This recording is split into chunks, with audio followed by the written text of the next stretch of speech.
And what do you think of the whole escapade?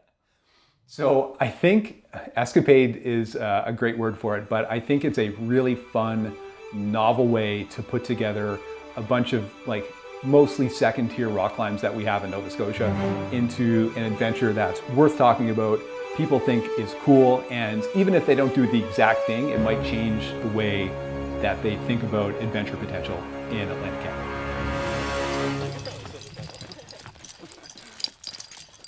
So Alex had this idea to complete all 6 of Matt's fat cracks in a single day, which meant biking 160 kilometers, hiking 15 kilometers, and completing 6 climbs, all as fast as possible, human-powered, with no crews or aid whatsoever. Can you explain what is Matt's Fat Cracks in the guidebook? So Matt's Fat Cracks was an effort by myself and Todd and Alec, the authors of the guidebook. Todd's idea was to have me write something, and I was like, what should I write about? At the time, I was a self-hating trad climber who didn't like fun and liked to suffer. What I did was I put together a list of all the cracks that were big and dirty and grimy.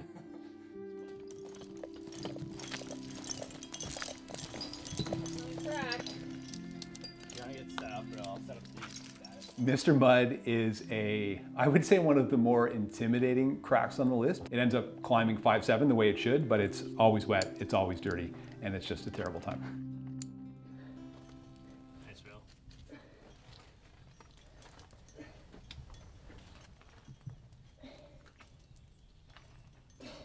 Come on, Rhyl.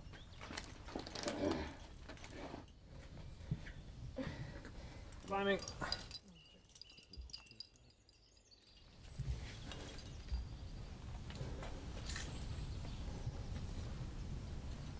Who needs a cup of coffee? God, I love it.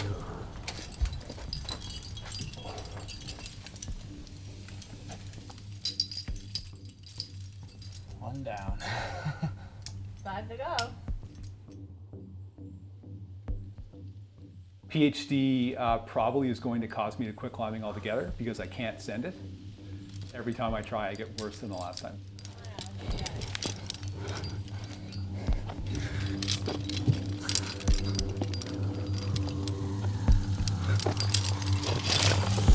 Oh, damn.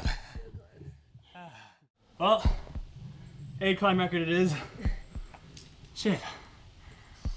Well, good fall, Alex. Thanks. So setting out, we want to do all of the climbs clean, so basically do them without falling, but we didn't want to have to repeat climbs, so it's kind of, oh, if we fall, then it's just by any means necessary to get to the top.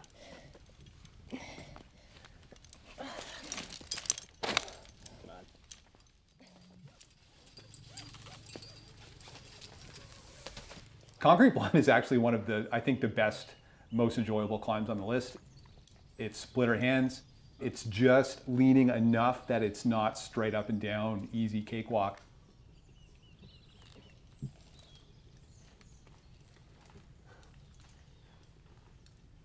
It's me, Rhyl. All right, climbing.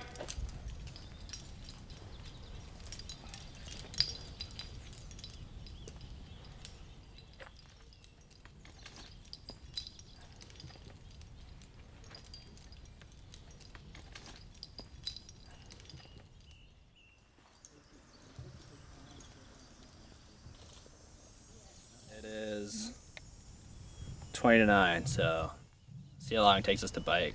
It's only 3 kilometers to the next spot, but then 100-ish ballpark. climb to the next climb. So today's a day for biking.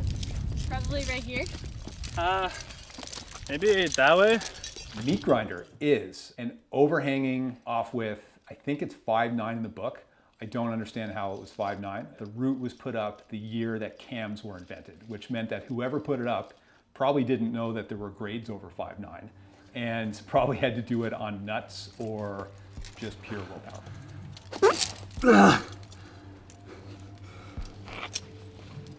Come on. Oh, there's so much shit in my eyes. And 9.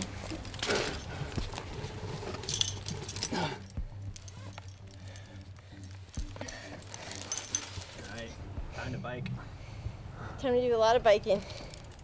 So when Alex came to me with this crazy idea, my first thought, of course, was, what if we did it on a tandem bike? It's probably easier to do it on a tandem bike than on individual bikes, right?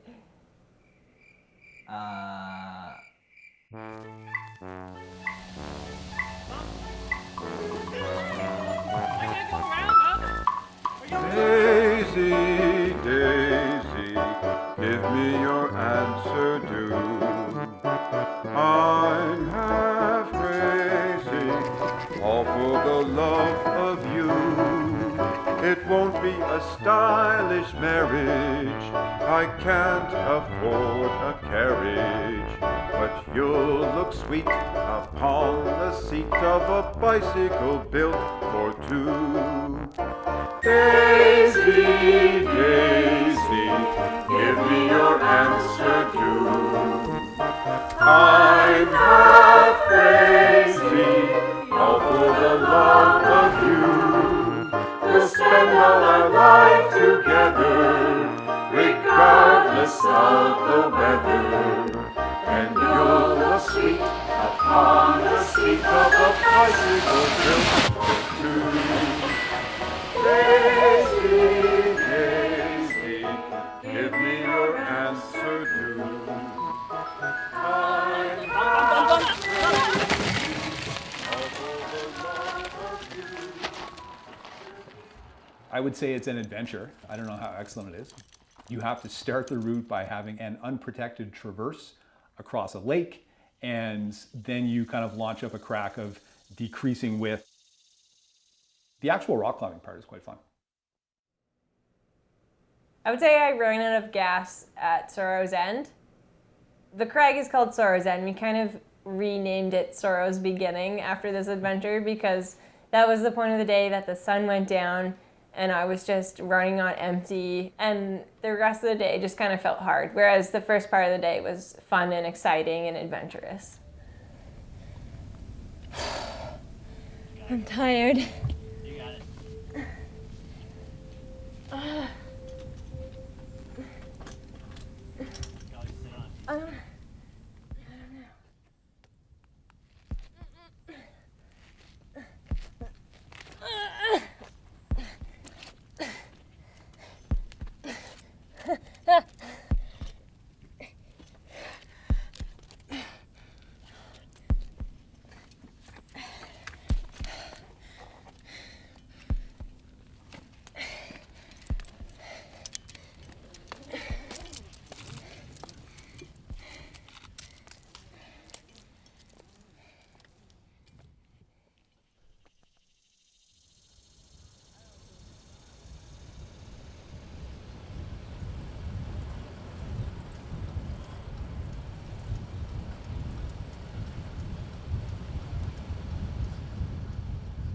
So from Sorrow's End to the Scap, we had to bike 60 kilometers in the dark around Peggy's Cove Loop.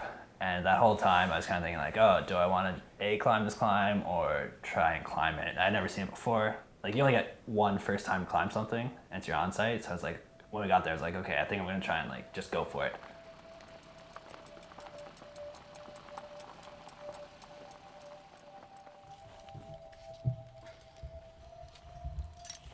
Crack of Desire is, I think, in a collection of hard 5.9s on the list, is the hardest 5.9 on the list. It's the dirtiest, it's the wettest, it's the widest, and I would be shocked if it's not the least climbed. Nah, just take. I'm just gonna. Fuck that. Let's get out of here. It was well intended. Okay, I'm standing in the foot loop. So unweight the foot loop. You can also pull on pieces if it's. There are none.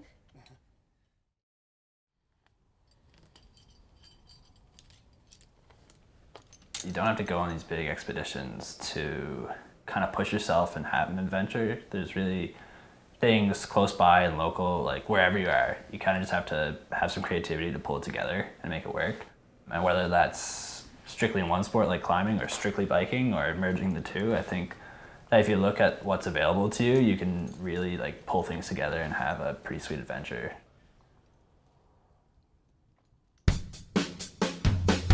So if anyone wants to beat Matt's back crack speed records, it has to be done in less than 22 hours and 28 minutes. I'm up there. Take that fist in. Get your foot in there. We wouldn't recommend it, but like for the record, we'd be stoked if everybody went after it. And if you need support, yeah, let us know. We can't help you.